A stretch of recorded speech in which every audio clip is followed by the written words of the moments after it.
Assalamualaikum warahmatullahi wabarakatuh.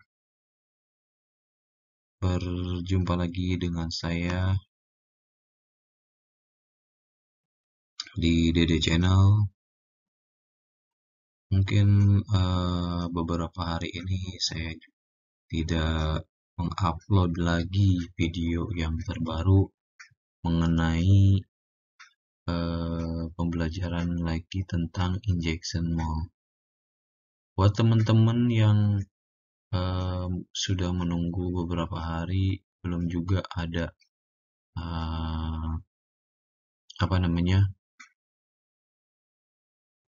video terbaru lagi dan permintaan-permintaan dari teman-teman yang sudah komen di kolom komentar.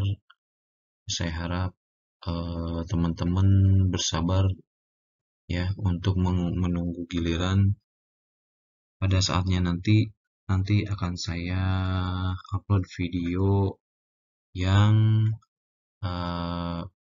requestan teman-teman di kolom komentar. Baik, beberapa hari atau beberapa malam ini sering hujan ya, hujan besar, dimana di daerah saya di Bekasi mengalami ada beberapa daerah yang kebanjiran seperti itu ya teman-teman. Ya mudah-mudahan teman-teman ya dimanapun teman-teman berada, mudah-mudahan tidak terdampak banjir ataupun musibah lainnya ya. Mudah-mudahan teman-teman sehat, panjang umur dan banyak rezekinya ya. Untuk kesempatan pada video kali ini saya akan beri judul juga mengenai belajar injection molding bagian ke-8 ya. Bagi teman-teman yang belum subscribe,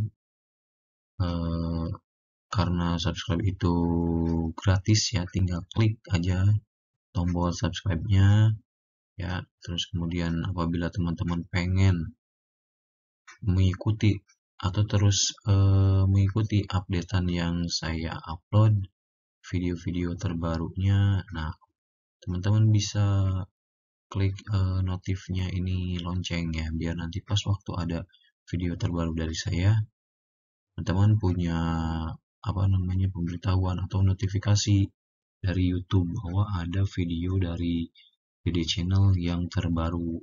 Nah, di situ teman-teman bisa nonton ataupun belajar lagi lebih banyak mengenai injection molding ya. Mudah-mudahan apa yang saya sampaikan atau apa yang saya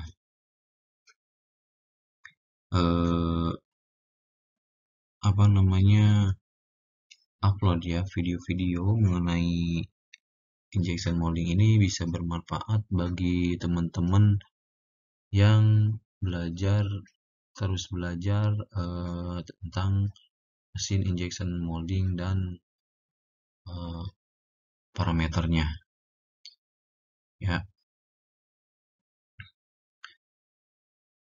Nah, untuk kesempatan kali ini saya akan memberikan pembahasan mengenai parameter ya.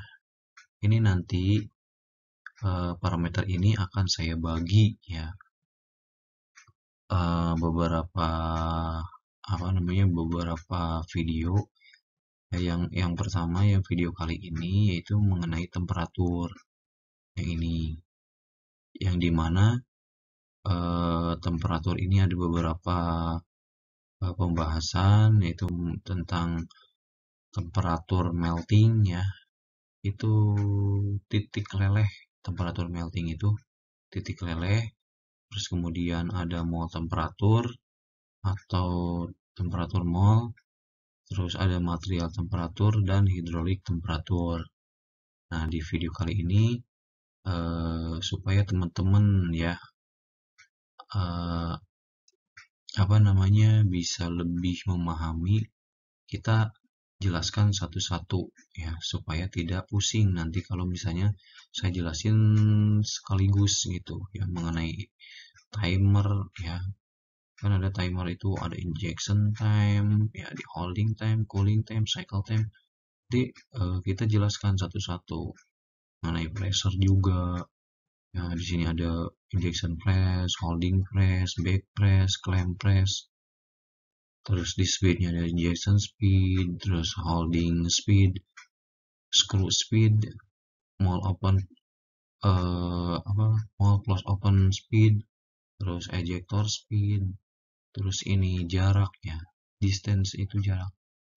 Ada injection distance atau jarak di injection parameternya, terus holding distance di jarak holding, terus cushion distance ini sisa material ya, cushion itu. Terus kemudian mau close open distance, jarak open close mall ya. Terus ejector, jarak ejector ya, atau namanya kepanjangan itu. Maksudnya panjang di eject itu, munculnya ejector itu berapa panjangnya gitu. Terus kemudian suck back distance atau suck back jarak suck back ya ini. Nah, untuk video kali ini saya akan menjelaskan mengenai temperatur saja ya. Jadi mungkin pada kesempatan berikutnya nanti kita akan menjelaskan mengenai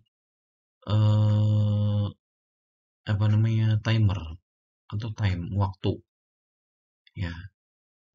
Terus kemudian pressure, kemudian speed dan distance. Nah, kita satu-satu. Sekarang kita belajar mengenai tentang temperatur.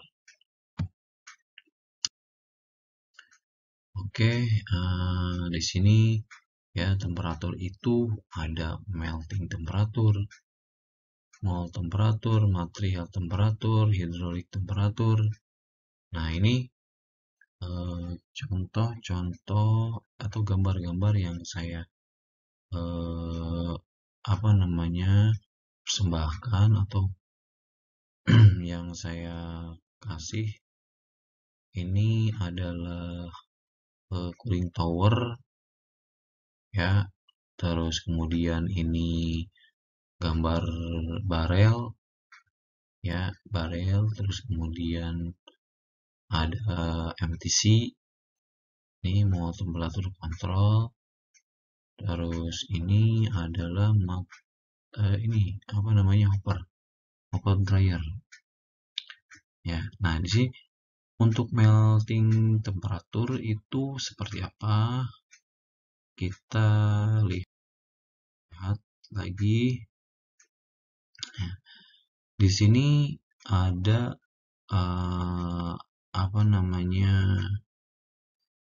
bentukan dari atau dalaman dari tadi barel ya. Ini melt temperatur atau temperatur untuk mencairkan ya, atau titik didih,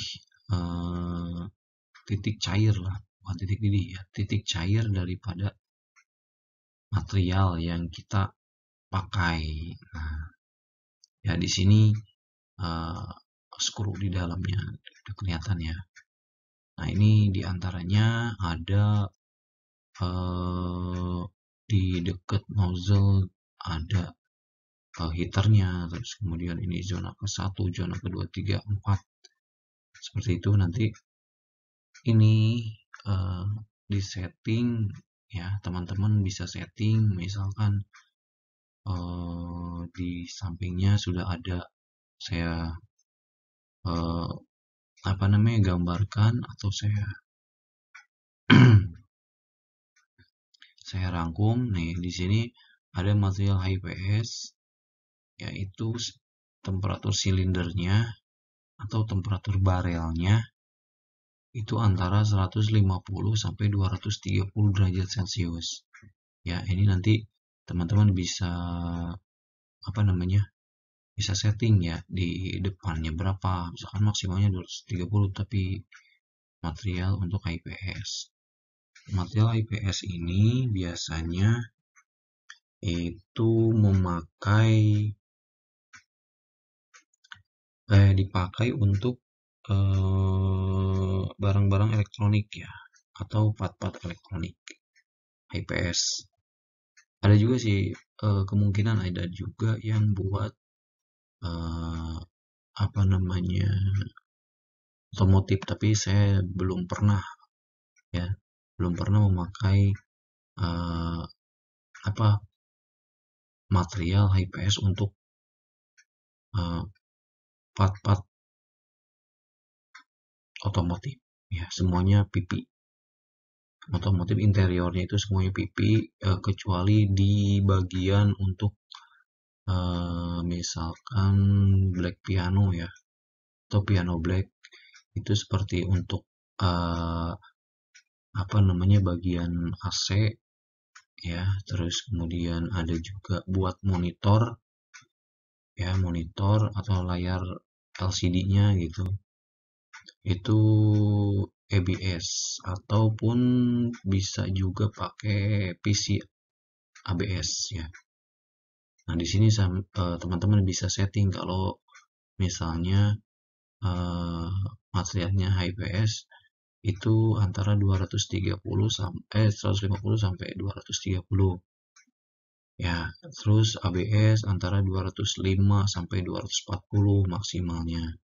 Terus PS 200 sampai 290, PE 150 sampai 300, PP 200 sampai 280, MMA 150.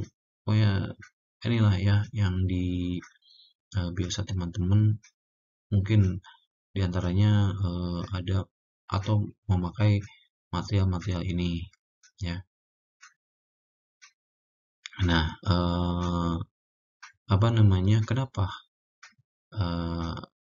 material atau misalkan disesuaikan sama material, nanti teman-teman kalau misalnya mau ngasih temperatur yang tertinggi itu bisa di depan, makin ke belakang makin kecil. Kenapa?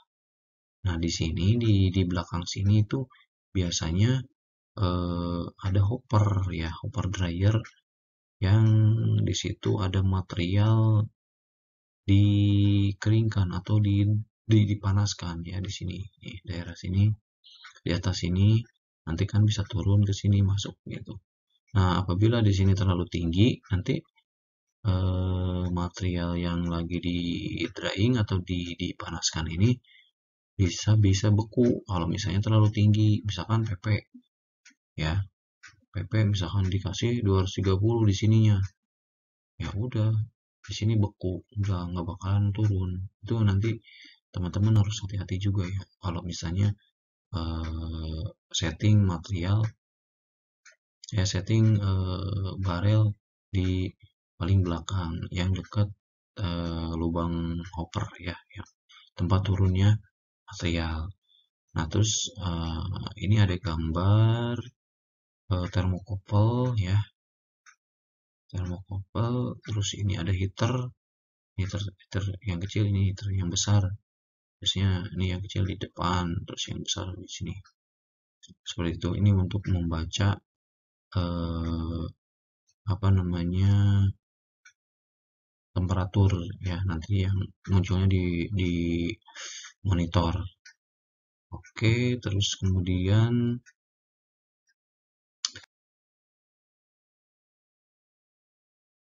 nah, ini penampakan daripada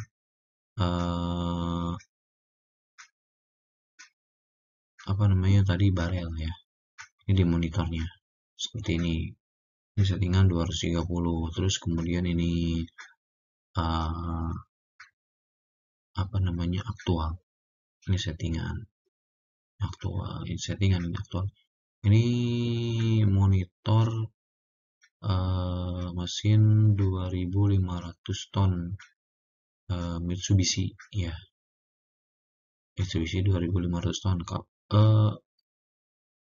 Tergantung sih, mungkin di tempat teman-teman ada yang lebih kecil gitu ya. Apa namanya, mesin Mitsubishi-nya ini tampilannya seperti ini kalau yang mesin terbaru gitu. Kalau di tempat saya kerja itu 2500 ton, tampilannya seperti ini ya. Itu apa namanya, part-partnya yang atau molnya yang sekitar 28 ton beratnya itu masuk ke 2500 ton. Seperti itu ya teman-teman. Terus kemudian, nah ini mau temperaturnya ini bisa diatur menggunakan beberapa alat-alat ini ya. Ini untuk cooling tower. Kalau misalnya teman-teman pakai PP ataupun ya sejenisnya yang memang tidak perlu apa namanya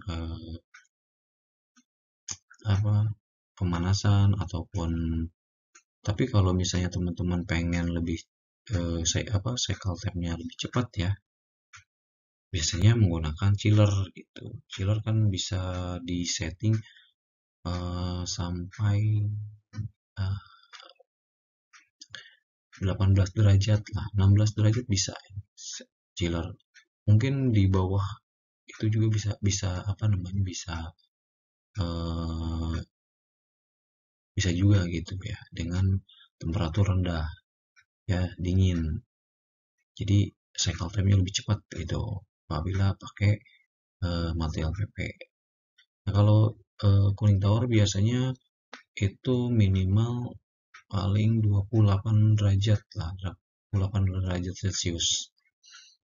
Nah ini untuk mau temperatur kontrol atau MTC ini bisa teman-teman setting sampai dengan 120 derajat. Nah kalau untuk pengen teman-teman atau misalnya teman-teman pakai PC nilon ya, biasanya ini MTC-nya pakai MTC oil atau oli, itu bisa lebih dari 120 derajat Celcius ya.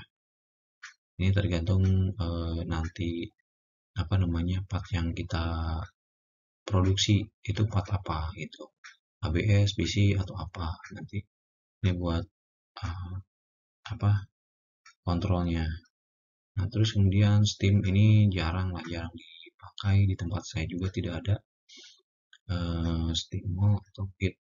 Di sini bisa dingin, bisa juga panas gitu. Ini satuan dari MTC sama chiller sebetulnya ini, tapi jarang ini, lumayan agak mahal sih alatnya ya. Terus kemudian ini hot runner ya, yang di video-video sebelumnya juga saya sudah buat atau saya sudah terangkan ini hot runner ini seperti apa, buat apa ya. Terus kemudian, nah ini untuk apa namanya, di sini kalau misalnya di mesin Mitsubishi ini ada oil cooler atau hidrolik ya, oli ya, ini buat hidrolik itu ada pendingin, jadi nanti bisa supaya apa namanya, lagi jalan itu si olinya itu enggak panas gitu. Biasanya kalau panas itu alarm di monitor. Nah ini hopper yang buat manasin material ya, di settingnya di sini ada controllernya ya, di sini ada blower ya, ada blower di sini, ada apa namanya, heaternya. Jadi di blower ini meniup panas masuk ke dalam per. Nah, jadi di sini ada pendingin apa, pemanasan ya. Nah ini hopper throat atau pendingin buat ini sebenarnya saya potong karena di sana di atasnya sebenarnya ada hopper ini di atas sini ada hopper ya, ini buat pendingin supaya apa namanya tidak terjadi pembekuan ya di apa namanya di bawah hopper ini, pembekuan material sebetulnya, supaya nggak terlalu panas kalau misalnya settingan eh, apa namanya barelnya terlalu tinggi. Seperti itu ya teman-teman. Nah ini penampakan dari eh, temperatur apa namanya hidrolik ya, seperti itu. Sini temperatur hidrolik ini biasanya kalau untuk apa pemanasan supaya sebetulnya sih nggak terlalu disoalkan kalau misalnya kita eh, apa namanya beberapa detik aja sudah panas sebetulnya ya, tidak perlu pemanasan kalau untuk hidrolik, jalan aja langsung panas gitu beberapa detik, beberapa detik lah, 30 detik udah panas. Oke, sekian untuk video kali ini. Mungkin teman-teman yang masih penasaran untuk video berikutnya, nanti teman-teman bisa apa namanya aktifkan notifikasinya ya. Terima kasih sudah menonton di Dede Channel. Jangan lupa bagi teman-teman yang belum subscribe, subscribe dulu ya, karena memang untuk apa namanya supaya lebih lagi mengembangkan channel ini dalam memberikan apa pembelajaran bagi teman-teman yang memang belum apa namanya menguasai di injection molding. Sekian dan terima kasih. Assalamualaikum warahmatullahi wabarakatuh.